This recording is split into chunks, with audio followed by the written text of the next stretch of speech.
Anything related to the welfare of your child is going to feel like a tsunami that drowns everything else. But there's no such thing as a wrong feeling.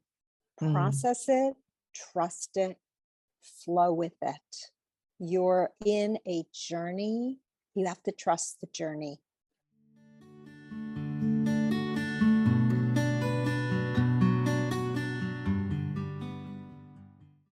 Welcome to A Mother's Guide Through Autism podcast.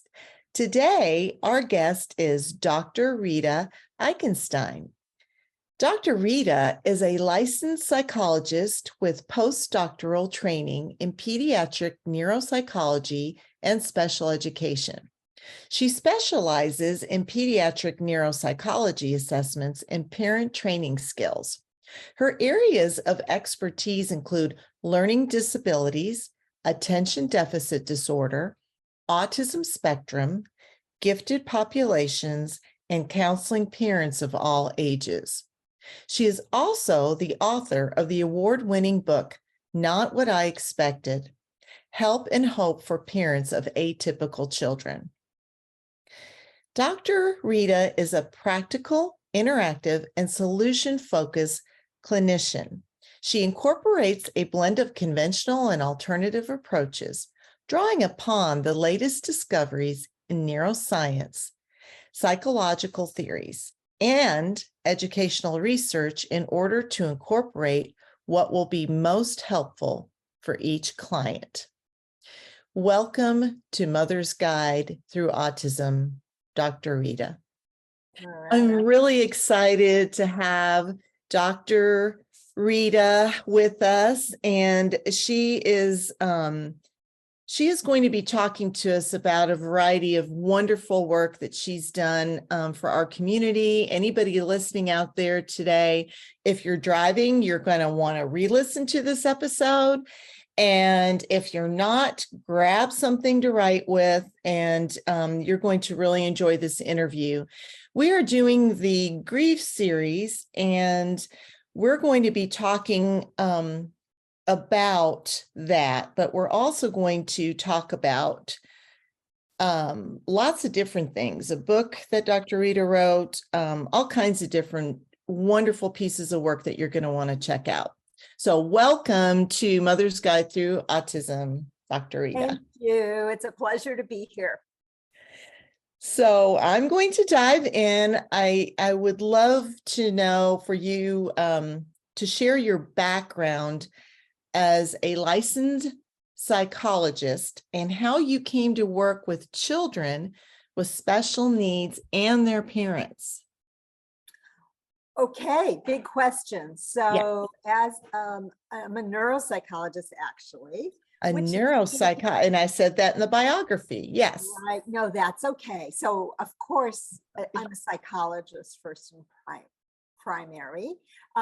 Then you get postdoc experience and training in neuropsychology. So what's neuropsychology? It's brain, body, emotion, behavior. Basically, I specialize with kids trying to figure out, not like I say, not only what's wrong with them, but what's right with them, and what are their superpowers? How can we raise them to be a happy 25-year-old? And that's my goal. Not that life stops at 25, but that parents could give a sigh of relief. So I love what I do, but after doing this for a long time, I got really curious about what happens on the other side of the door. Like what happens after I give the report and the parent leaves? What happens to the parents? And the older I get, the more I start seeing parents, it's like they're just grown-up children. And what happens to them? And so I said, well, that's an interesting topic. Let me find a book.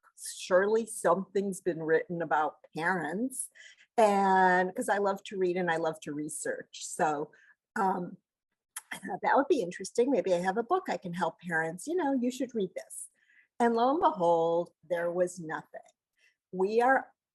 And I'll explain to you my theory why this is, but not the majority, 98% of focus is on the child and their development. And this has been true since the beginning of the whole field of developmental psychology, whereby we, of 100 years, by the way, whereby we've looked at children. Freud was focused on 0 to 5, Piaget, all the developmental psychiatrists. No one ever thought about what happens to parents. No one ever thought about adults, actually, until Erik Erikson, who is a theorist, tell me if this is getting too nerdy for you, but who is the theorist that expanded our range of looking at development, God bless him, up into old age, basically. But he divided the sections into, like, the oldest is integrity versus old age, and the age that's supposed to be parenting is, oh gosh, I'm doing this by heart, is efficiency or proficiency. Okay. Just productivity versus stagnation or something like that. I'm quoting. But I know, and your listeners know, that when you start thinking of becoming a parent or even diverging into parent versus solo, things change, right? Things Yes. change.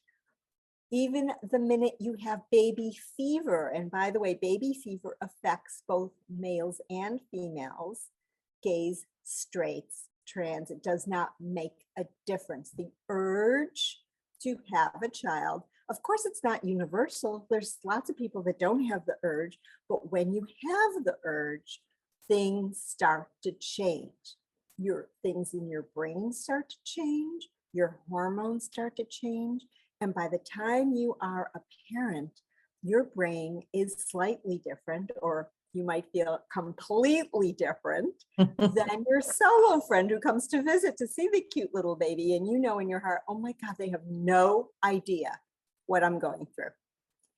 They just pinch the kids, right? It feels completely like that. It was quite shocking, I know, for myself anyway. Shocking. Yeah. To find yourself in this situation. And it's like, no one tells you this. Well, you know what? There's a reason why no one tells you this. And I'm going to hold on to the reason for a minute. But the fact is that becoming a parent not only changes your hormonal shifts in males also, not just females. Wow. Slightly different hormones, but still hormonal shifts, and in your brain architecture. And so parental brains have slightly different neuroplasticities in their brain than solos. And I've never known that. Of course, you've never known that. Now, why you have never known that comes to the crux of the conversation about self-care and grieving. Okay, you've never known that because we are evolutionarily wired to propagate the species and to care about your young more than yourself. Because in some species, and even mammalian species, once you basically deliver your child and they grow up to be sustainable, you're out of the picture, so to speak. So much. I mean, I can go off on a tangent about that. Like, they've wondered why in human society, why do women past menopause live as long as they do? Because evolutionarily speaking, they have no role. Don't be insulted. This is the evolutional brain talking about, and they realize that they indeed do have a role. What's the role? To take care of the grandchildren. So it's like no one is focused on the adult parent. And the truth is that we've changed as a result of the advancement in medical fields and in the higher level of care that we're getting, so that our lifespan is basically very, very long right now. And so raising children is now only a fraction of our experience. Granted, a big, profound, mega fraction. But let's say raising a kid is approximately 20 years. Of course, when you have a special needs kid, that could be a permanent situation. But we're talking in general population, 20 years. But if you're the estimated lifespan of a woman now is between like 80 to 100, we are talking a fraction. And so our brains are still wired very primitively, because this is neural wiring, to take care of our young at all costs. And you know this. I mean, I had an accident when I was holding my 6-month-old baby, my little girl. I was at the airport. I tripped on the curb and fell and broke my leg. But that baby was secure in my arms, like should nothing happen to her. Like I would break my leg before I would let a hair on her little head. Absolutely. Right? So we are internally wired a certain way. So when we're talking about having a child that's neuroatypical, such as autism, we're talking about the parent brain scrambling to be completely focused on that child. And it takes, you have to wrench a mother, particularly mother, but also fathers, you know, you have to wrench the mother away and shout at them, self-care, self-care, self-care. And they're like a deer in headlights. Like, what does that mean? So let's back up a little and let's talk about what happens to a parent when you're expecting and then when you find out that your child might be different. Because I've discovered in my book is called Not What I Expected, Help and Hope for Parents of Atypical Children. And I outline the 5 stages of going through until you get to acceptance. And they're the grief stages, originally devised by Elizabeth Kubler-Ross. Now, the grief stages have been applied to everything. But when you look at parents, and particularly looking at the neuroscience of the brain, you realize the brilliance and the authenticity of these stages. They don't necessarily go in chronological order. You know, you could find yourself back in the anger stage just when you think you've gotten to acceptance. I talk a lot about triggers that send you right back to square one.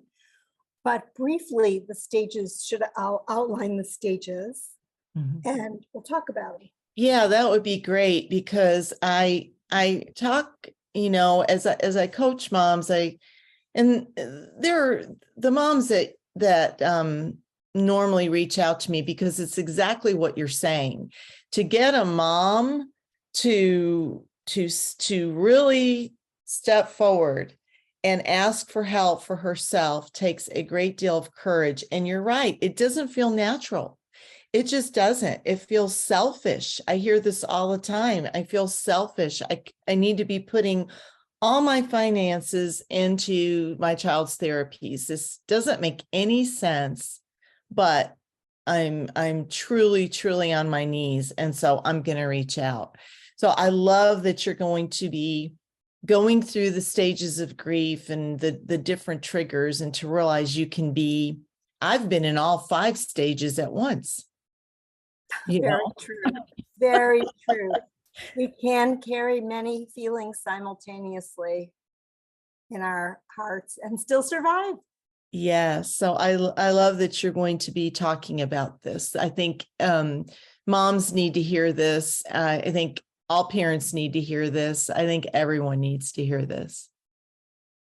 Thank you. I think it's pretty important information. And by the way, speaking of selfish, the takeaway message for parents is, if it occurs to you multiple times a day that you might be selfish, that's a clue that you're the least selfish person ever, because really selfish people it doesn't bother them if they're selfish. Okay. Great point. Great point. So it's mostly these overly conscientious moms that worry, not over, you can't be overly conscientious, please. This is your child, and we all know how precious that is. But you can't, there's such a thing called healthy narcissism. Yeah, everyone's scared about being a narcissist. Oh my God, oh my God. But there's healthy narcissism. There's healthy, I need to take care of myself. Hmm. Yeah, I so agree with that because I've shared my story. It doesn't work not to. I will just say that. It doesn't work. It never works. I mean, you can sustain, and mothers are pretty powerful people. You They can are. sustain a truckload of BS on your back for a very long time, but the byproduct of that is collapse. Yes, and as even superheroes need to refuel, and I think all moms are superheroes. Agreed. Absolutely. We are down with that completely. So let's launch in and let's talk about what happens when you find out you're expecting. Well, it's a glorious time. Your brain floods with different chemicals and hormones. And the primary one is oxytocin, which is the love hormone. And it's akin, a wonderful researcher said it's akin to being in love. Mm, And beautiful. yeah, you've already fallen in love, and this little baby is a fingernail big, but it's like, wow. And you maintain this very high level of oxytocin and that, of course, an estrogen, and you've got tons of other hormones surging through your body, as well as expecting spouses. Also, it's a love process, which art through the ages have tried to capture, mostly in Madonna and Child, but also the angels. All the descriptions of angels in the Middle Ages, they all look like little babies. And it's a very beautiful time. Of course, there's fears. Of course, you feel yucky on a physical level. But expecting is such a beautiful term. You're expecting. And what are you expecting? Well, your mind just goes wild with possibilities. Maybe she'll be a little girl like me, or look just like his daddy. And we'll do, let's say we love golf. We're going to outfit him with those cute little baby golf outfits. And so it's dreams. And then this baby's born, and I've never seen a not gorgeous baby, especially when they're yours. You think they're even more gorgeous, and you're just utterly in love. Now, sooner or later, there's a fall from grace. And this is not just atypical children. All children are wired to disappoint their parents at some point in their development. I'm sorry to say, but it's true. So you're living from glory and love and grace, and sooner or later, that kid is not going to be what you expected. So the word expectation turns on its head. Not what you expected. The kid that has colic and cries nonstop for 6 months. The kid that's born with a genetic disorder. The kid who had a birth accident, the kid who looks perfectly beautiful until preschool, where they call you home and say, we think something's wrong with your kid. Yes. Kid who goes to the doctor or the pediatrician and they take a blood test and say something's wrong. The kid who is fine till first grade and all of a sudden hates school and has a stomach ache and refuses to go, and turns out they have dyslexia. The kid that you have to keep an eye on nonstop or they'll jump off the roof and they can't sit still, ADHD. The kid who won't touch dirt, who won't get their hands dirty, who won't, and this can happen at any age, who has OCD. And it goes on and on. We have so many quirks along the road of development that are unexpected. And ironically, they should be expected, because what we know about the human race is that we are all different. So what unites us as humans is not our sameness, but it's our differences. We're not all the same. Whoever came up with that idea in our head that human beings are all the same? We're all different. We all have tendencies. We all have, I've never interviewed a family who didn't have some skeleton in their closet, you know, bipolar, alcoholism, depression, autism, intellectual disability, you name it, we've got it. So you'd think that on some level we'd be expecting, no, not at all. Not at all. And what happens is the journey of parenthood now that has never been looked at. And so let's look at it. And what's important to know when you're in a journey that no one's ever been looked at is, let's say you need help and you go to a psychiatrist. That psychiatrist has never been trained in what you as a parent are going through. Never. And how do I know that? Because it's not in any of the literature. There's no course on it. There's no training on it. There's no books written about it, which is why I wrote my book. And they might be going on anecdotal experience or their own personal experience, but as we know, that's not science. So let's go into our phases, and it'll explain why we're so misunderstood as parents. Yes, I love that. Because we are, you know, we all, I suspect most of your listeners have gone through a period where the brush off has happened. Hysterical mom brush off. A doctor or a teacher, teachers rolling their eyes at the parent. Parent becoming too emotional in the IEP meeting, right? Yes, yes. The umbrella parent. I'm sorry, I call them umbrella parents. The helicopter parents, the most evil term ever to describe parents who are so worried about their kids. Okay, so the first phase that we go into, and again, it may not be in chronological order, but denial. Denial is akin to if someone comes over to you in a supermarket and steps on your toe really hard and walks away. It's like, wait, that just did not happen, did it? Denial is what happens when you walk in the doctor's office and they talk for 20 minutes and you leave and can't remember a thing. What did they just say? It's the deer in headlights phase where you stop, you freeze. And neurologically, when you hear shocking news or when a shocking physical insult happens, a lot of things happen. You shut down and you go into your vagal system shuts down and you go into mostly freeze, but we'll talk about fight in a minute, but you've all heard about fight or flight, but it's also fight, flight, freeze, or faint. And the freezing and the fainting happens, if not externally, internally. And you don't really hear it, which is why I always write things down for parents, or I tell them, write down what I'm saying, because I know they're not going to remember it. Interesting. Yes. Yeah, I'm taking this all in because I can relate to everything that you're saying from my own experience. Yeah. Yeah.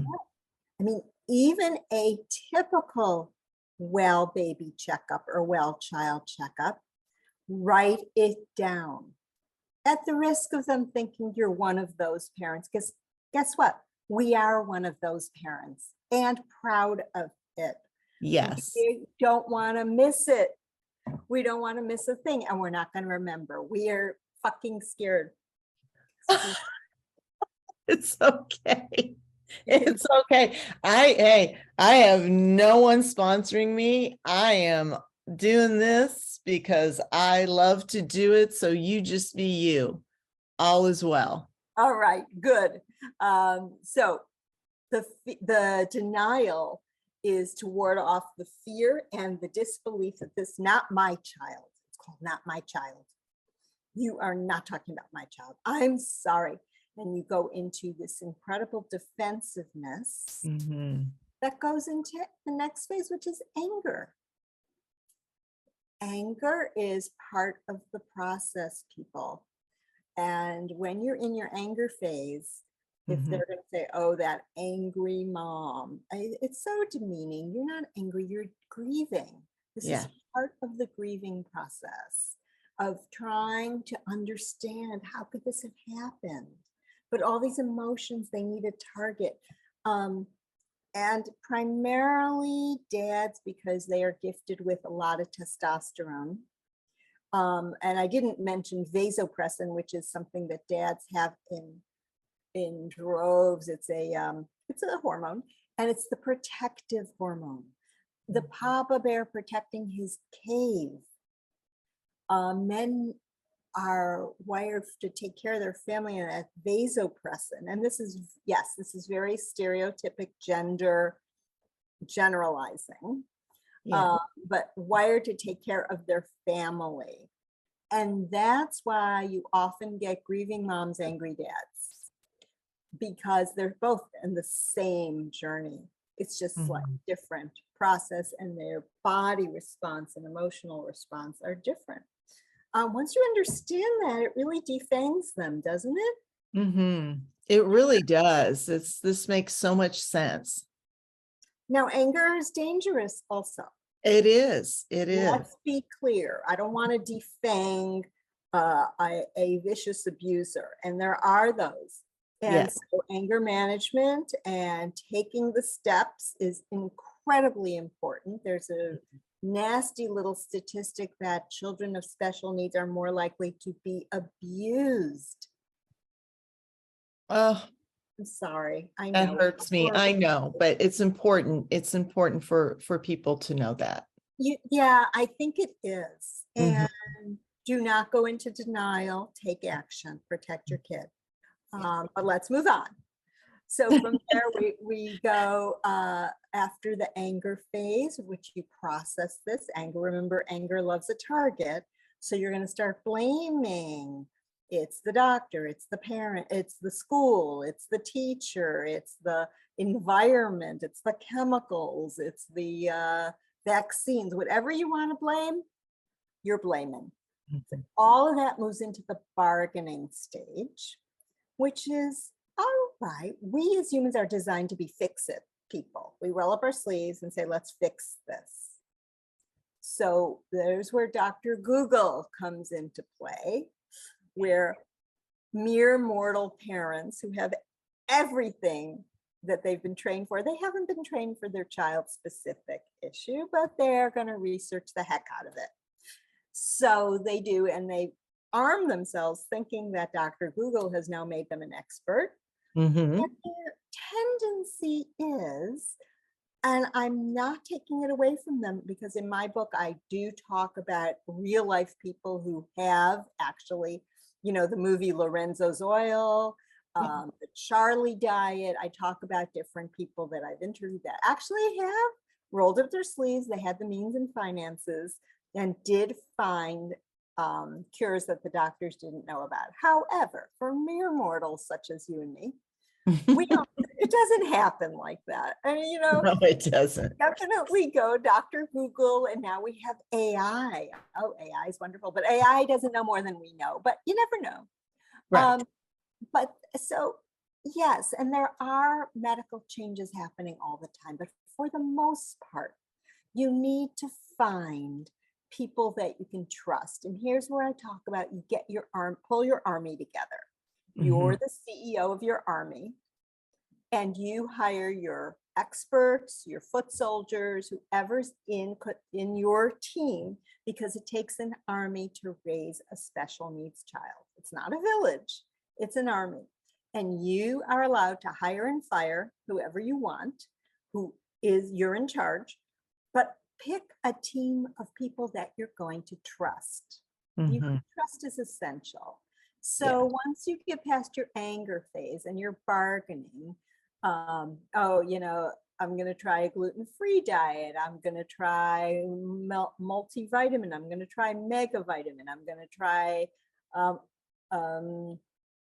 acupuncture. I'm going to try whatever you're out there. There's a lot of snake oil salesmen and with a lot of profits who are trying to make, and they love parents in the bargaining phase because here's where you're open to trying anything. But here's the thing, don't turn your child into a lab rat because it's not fair to the child.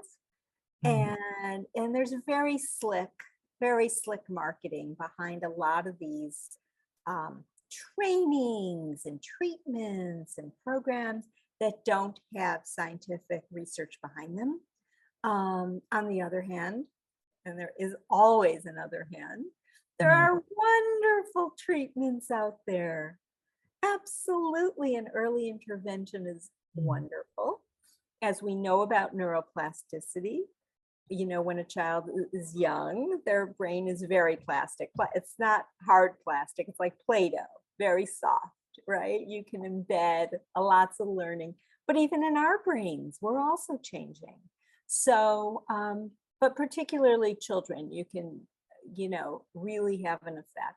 So trust your team. If you don't have a good team, go to your nearest university or find the best university and set up an appointment on Zoom with, you know, find someone who specializes in you, or even if you go up to the NIH, you know, find someone. Nowadays, we're done with needing local geographic proximity.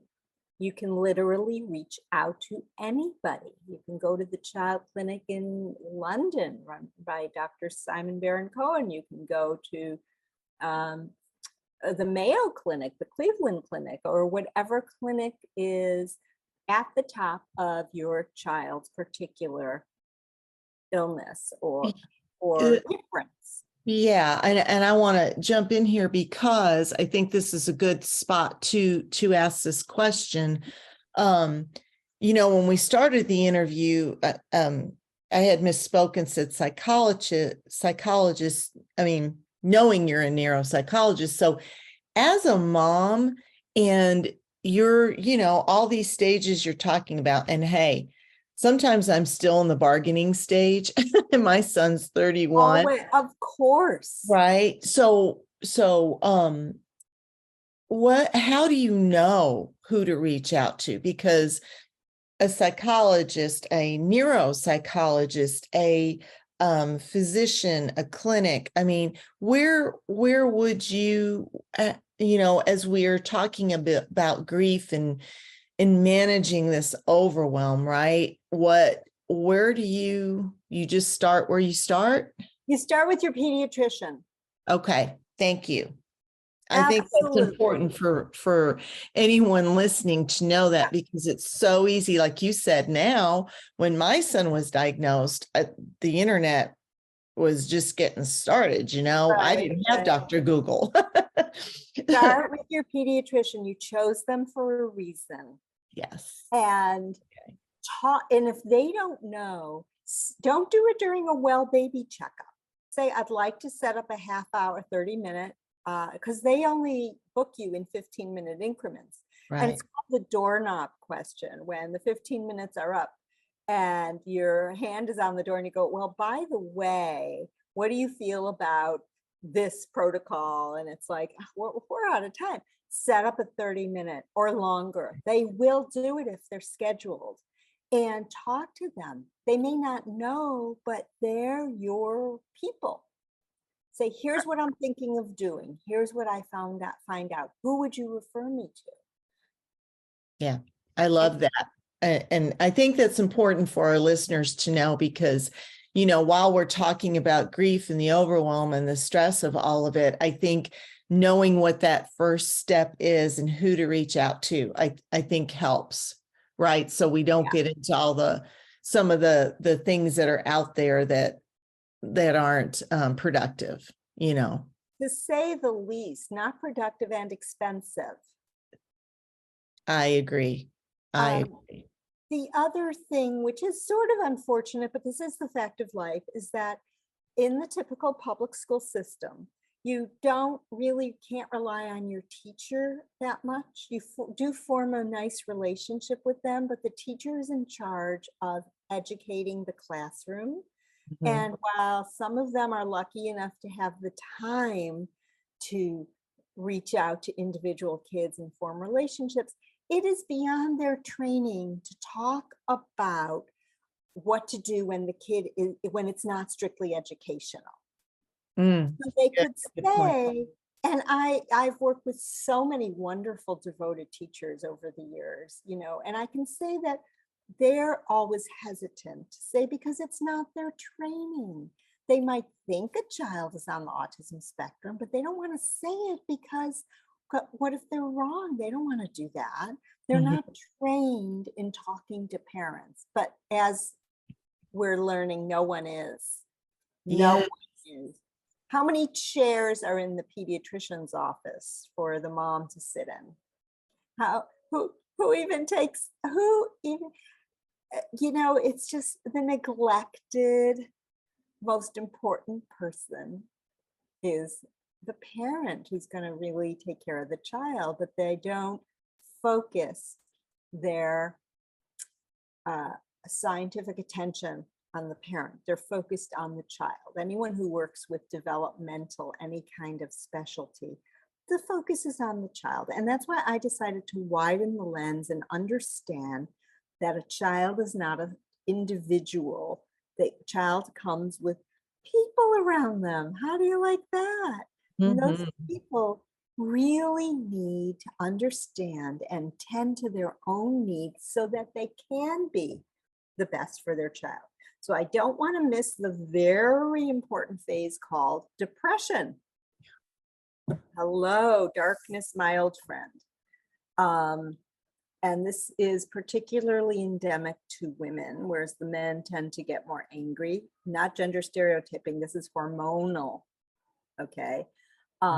Depression is where you're at the place where you're exhausted and you feel sort of hopeless, like you've the excitement and the anger and the bargaining, and and this is rooted in animal research also. I mean, but we don't have time to go there. But once the little beaver is done digging the dam, basically, and the Mhm. dam's not working, the water's still rolling through. That's a strange example, but you know what I mean? That little beaver can tend to get depressed and exhausted. Not that animals have, or we don't know.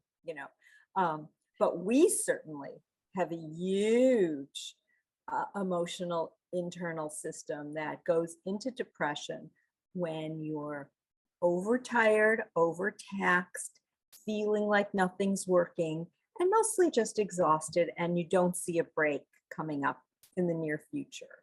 Yes. This is a very dark period. It was a very hard chapter for me to write, actually, because depression is contagious. And even writing about it, I needed a lot of breaks. That's Yes, how very, very contagious. difficult. That is a hard, that's hard. And pretty much every mom that I talk to come to me. I think, I've really been listening closely to you, and the depression is where they usually reach out to me anyway.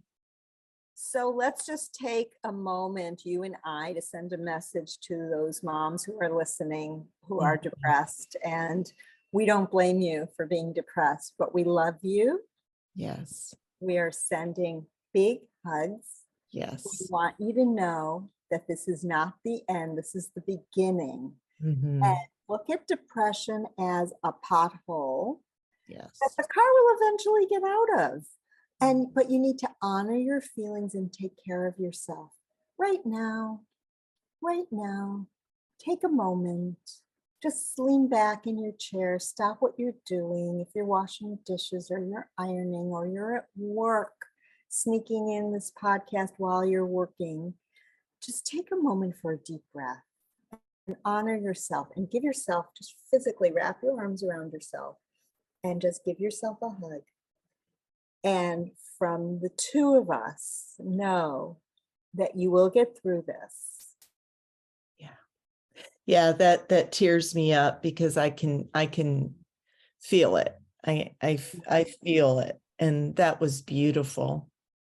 We've That all been there. Yeah. It's not like, I mean, let's blast open the depression stigma.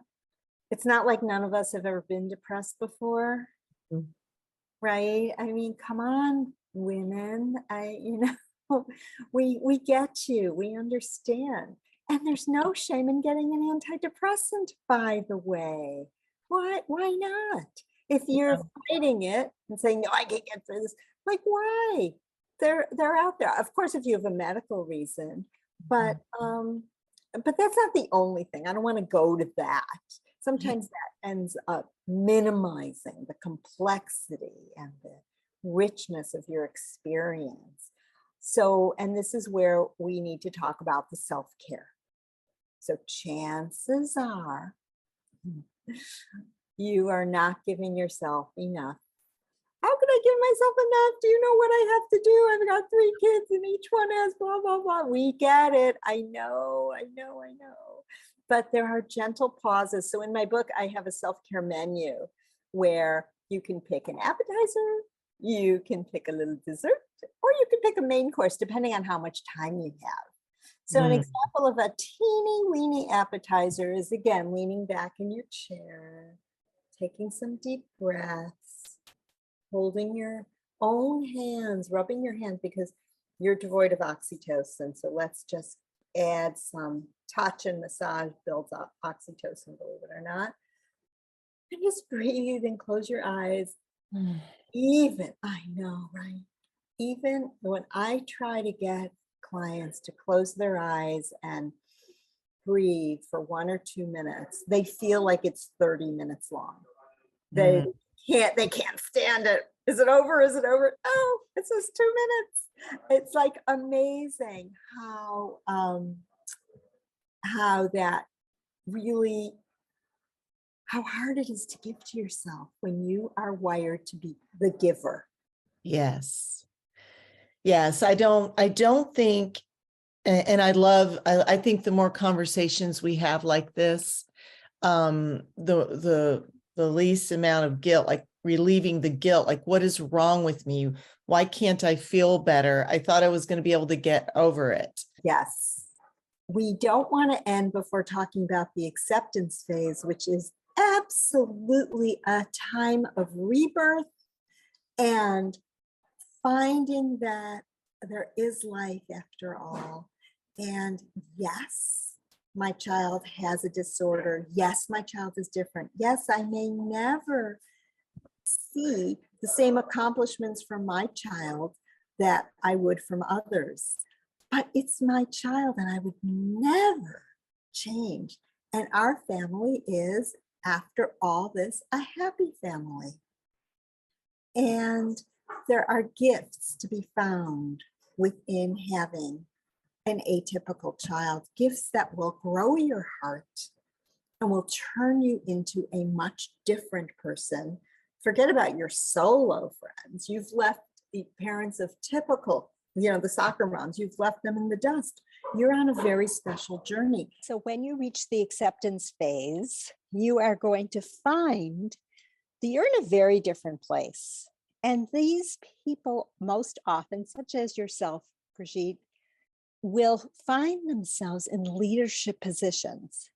And this happens much more often than you think because of your growth.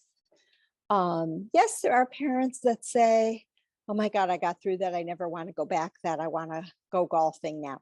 But I haven't found that to be true. I have found that people who come through it, accept it, and understand your family in hindsight, but there's never a hindsight when it comes to parenting ever. You're always a parent. My mother used to say the umbilical cord is never cut. much to my fuming teenage self as she said that, but so we see if we have kids in our 20s, 30s, and beyond that is indeed true. It is true. But you're not a worn out rag. You are a person. You have maintained an essential character of that you've been building.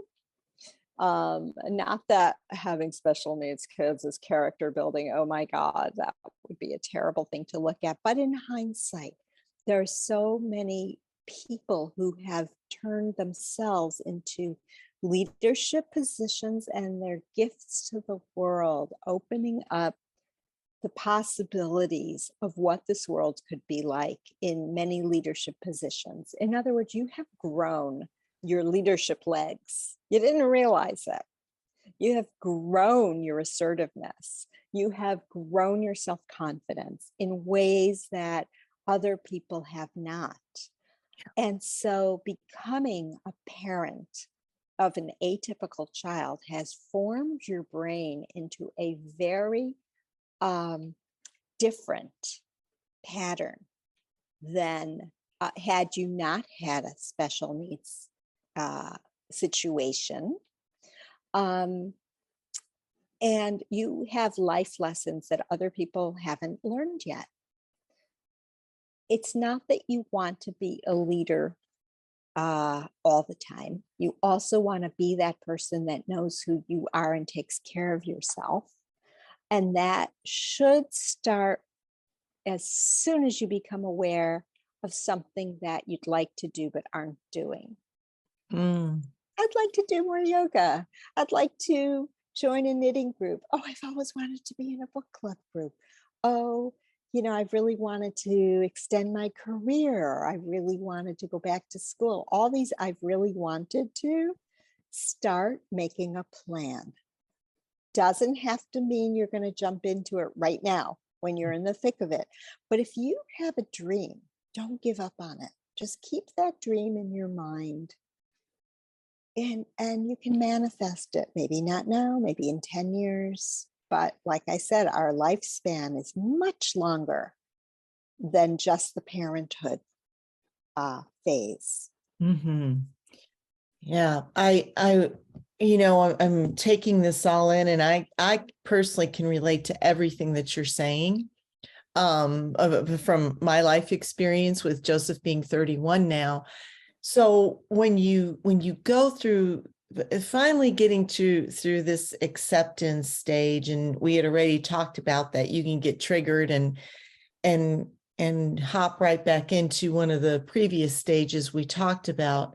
But I think moms with atypical kids, autism or whatever the diagnosis is, the level of stress you carry around, if you keep resisting, explaining these stages are so important for the understanding that you are going through grief, whether you accept that you're going through grief, that you understand you're going through grief, you're going through grief. And so those that just keep resisting it and saying, typically, I just have to keep going. I just have to keep going, which I'm talking about myself 20 years ago. You're under a lot of stress. I think moms need to hear that. Don't feel bad about it. It's a big deal to have an atypical child that you're caring for. It's a big deal. And don't ever let anyone minimize it. Certainly not your spouse, if that happens. Certainly not anybody. Your child is dependent on you. And that's the most beautiful, excruciating, exquisite job on the planet.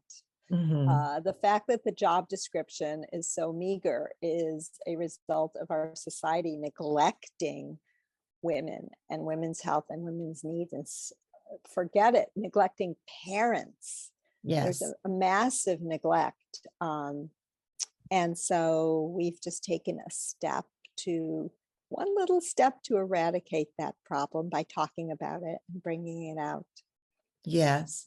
What three pieces, because I know we're like the moms are like, okay, all right, I'm in it. So what are three pieces of advice that you would give to our listeners?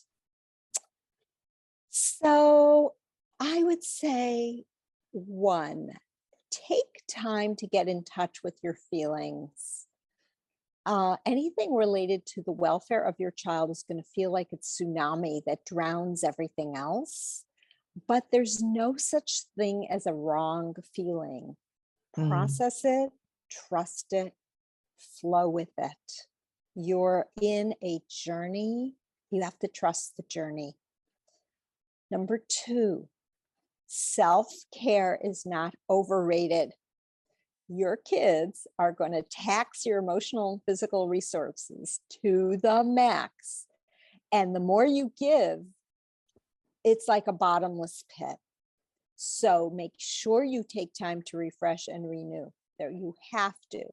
I know the time where you send your kid off to school is the time to clean the house or go to work. You know, most moms are full-time workers these days, and the ones that aren't feel guilty that they're not. You know, you can't win. You cannot win in the female mothering mind. So banish guilt, stop guilting yourself for who you are and what you're doing, and just embrace it, because this is your road. And the final one is you're gonna get through it. Go through it. Don't avoid it. Thrust yourself wholeheartedly into this beautiful job that you've been given, but also thrust yourself wholeheartedly into taking care of yourself and your feelings. Beautiful. Yes. And that is great advice from a mom who has been doing this for 31 years. I wished I would have been able to hear a conversation like this at the beginning of my journey, because I didn't have any idea of what was happening to me, my child, anything around me. I had no navigation tools at all. And with that, what is your best advice for moms raising children with autism? Love them. Just love them. You know, you're going to hire your army to do ABA, to do behaviorists, to have them do their homework, to help them learn.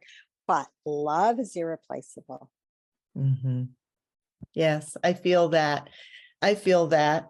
Is there anything else you'd like to mention before we go? No, I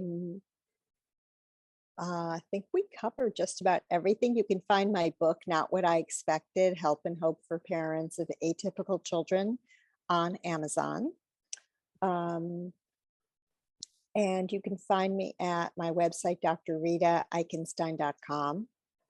And it was a pleasure to be part of your experience today. I would really love that. There is so much I want to ask you, and because you're just a wealth of knowledge with all your experience, and you do such a great job at explaining things for us in layman's terms so we can follow along and understand what's going on in our brain and why we're mysterious brains and bodies. Yes. So I would love to have you back if you would come back. Yes, with pleasure. With pleasure. Thank you so much. And I do want to share also with the listeners that I do have an exciting announcement to make next week. So in our next episode, so look out for that. And if you want to keep up with everything that's going on in A Mother's Guide Through Autism, go to amothersguidethroughautism.com so that you can keep up with all these wonderful podcasts, with all the news and some of the exciting things that I'm going to be announcing. You don't want to miss it. You can also join our private Facebook group, A Mother's Guide Through Autism, if you're looking for extra support. And you can follow us at our Instagram at Mother's Guide Through Autism. If you found this episode helpful, please like and subscribe this episode so that A Mother's Guide Through Autism can continue to share our message of knowledge, hope, and inspiration. I will see you in the next episode next week, where I announce my exciting news for all of you. See you next episode.